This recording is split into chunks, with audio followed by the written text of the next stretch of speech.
place to start an all-organic, healthy fast food restaurant.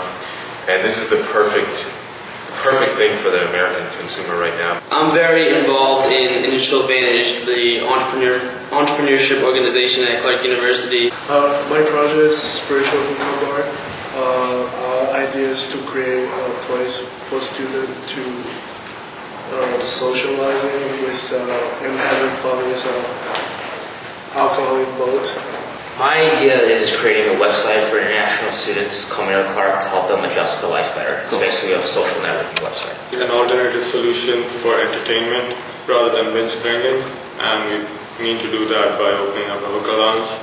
Launching a hard cider brewery, trying to recapture the sense of nationalism and patriotism that we've lost along the way. Spiritual Haze is a hookah lounge cafe with changing entertainment and art gallery, geared towards providing an alternative for socializing and fun. Interactive Purchasing Solutions provides online purchasing and fulfillment services for some of the country's finest prep schools. The idea was to create a kind of atmosphere where anyone could just come and relax and have some fun and refrain from going to the bar or just having to rely on drinking or anything else. You could just come in and have some fun.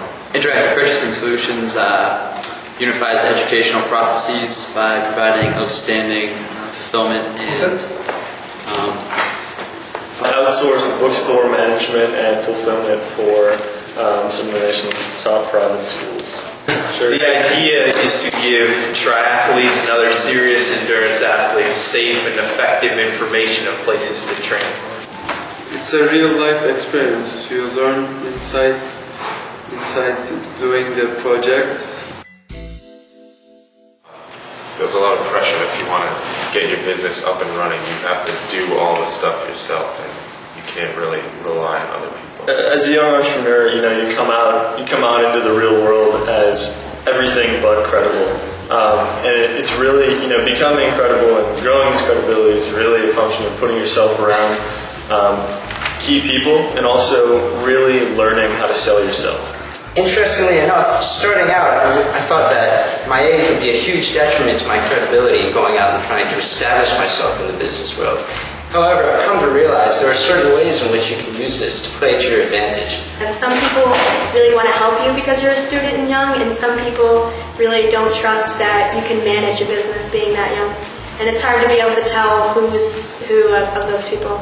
participating in the business world. It's difficult. It's more just a sense of just you need to do a little bit more, wow them, and you'd be surprised. A lot of them, there's technicalities that they just don't see as a young entrepreneur, that certain skills that this generation has, and that really wows them.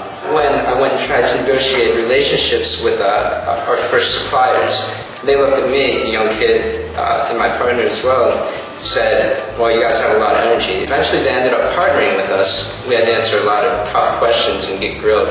But eventually they partnered with us because the way they look at it, they could be missing out on a huge opportunity. The age was the disadvantage for being an entrepreneur, young entrepreneur. When we ask for the money to people, they don't want to give anything to us, they don't trust us. And people might be reluctant to take a chance on investing in us because of our lack of experience.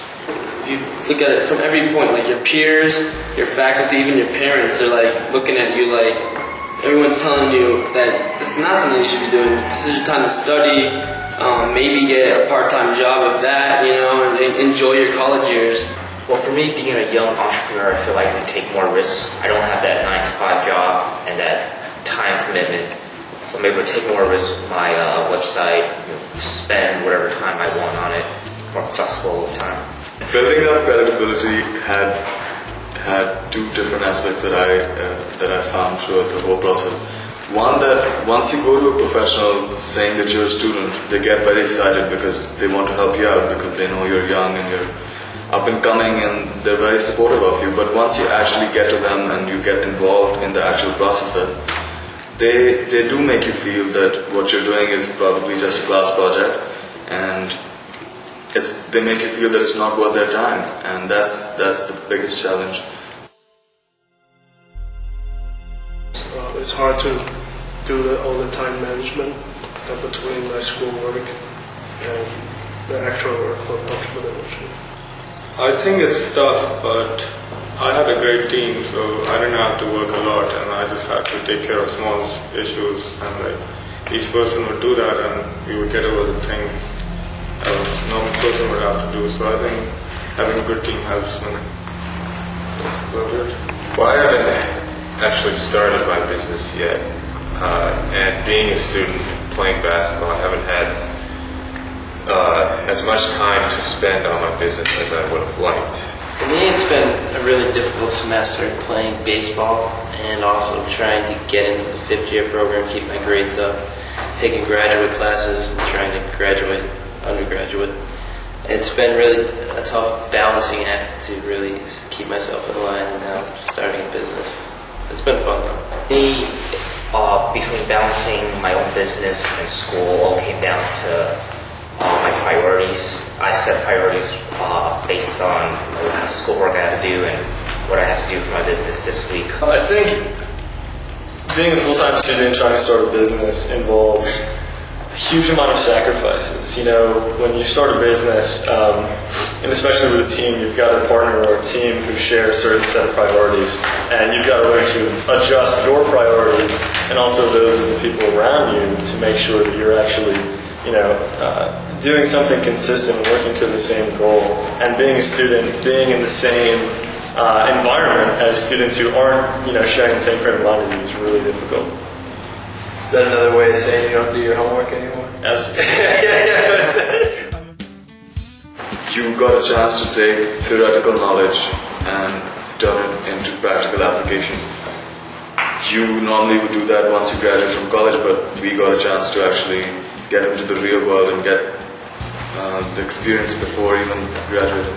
It's a process, and you're not going to get everything. Not everything's going to fall into your lap just because you wanted to, To know that I'm on the right track in my research and my plan. And to know that this idea is not just my idea, that other people are doing this idea, and that there is room to grow. Just do it. Put yourself with good people, put yourself with people who like to do it and to do what you're doing, and just go for it.